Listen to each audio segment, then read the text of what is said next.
We all know how intimidating the high holidays can be. Rosh Hashana, the first day of the Jewish New Year, is a day of judgment. It's a day when God Himself comes down into the world and spends it with us. Like any important day, we need time to properly prepare. The month before Rosh Hashana is called Eloul, and it's considered the time to prepare for the high holidays. However, if you look closely at Eloul, you find something very strange. The rabbis teach us that Eloul is an acronym for Ani V'Dodi V'Dodi Li. I am for my beloved, and my beloved is for me. Really? I figured Eloul would stand for, you better get your act together before God zaps you on Rosh Hashana. I mean, I am for my beloved sounds like a line out of a romantic novel. This isn't the time for love. This is the time for fear. Judgment Day is coming. Why are the rabbis prepping us with love? Let me tell you a story. I have a friend who is an executive at an investment bank. His job is to travel around the world helping companies raise money. He's rarely in the same country all week.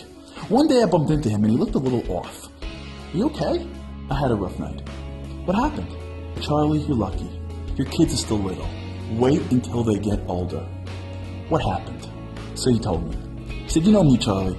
I'm always traveling. I was supposed to be in China this week, but my trip got canceled and I was able to catch an earlier flight home. I came home and my teenage son was still up. I popped my head into his room to say hi. He barely acknowledged my presence while texting, talking on his cell, and video chatting at the same time. Well, for some reason I couldn't sleep that night, so in the middle of the night I went downstairs to get a drink. On the way down, I overheard my son talking on the phone. He said, man, I hate it when my dad comes home. I mean, when he's away, I can do anything I want.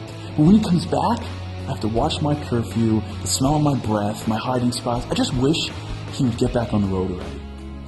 He said, Charlie, when I heard that, I almost fainted. I mean, I spent my whole life trying to provide for my family. You think I want to live in an airport?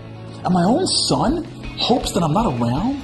I mean, at 16, I would think that he would at least realize that my asking about his life is not for my benefit, but for his.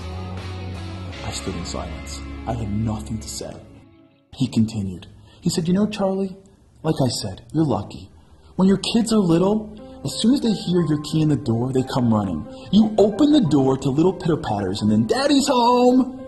No matter what went on in your day, everything is right with the world for those few brief Daddy's home moments. On Rosh Hashana, the new year, God comes home. He comes close and stays with us for a few days.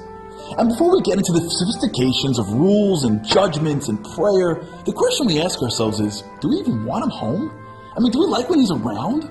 Or is this just a time where we have to watch what we do, feel guilty that we didn't do more, or lay low until he gets back on the road? I mean, when his key hits the door on Rosh Hashanah Eve, do we get an excitement that Daddy's home? Or is it, here we go again?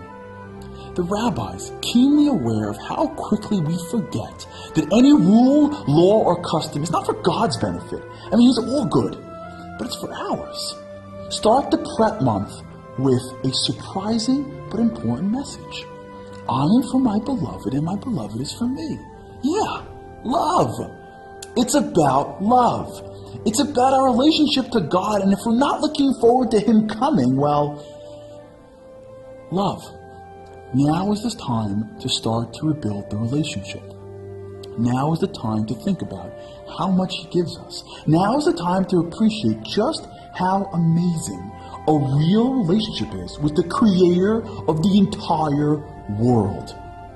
We're not perfect. We all know that. But we get excited to see our Father in heaven, to spend some quality time with Him, to share our lives with Him.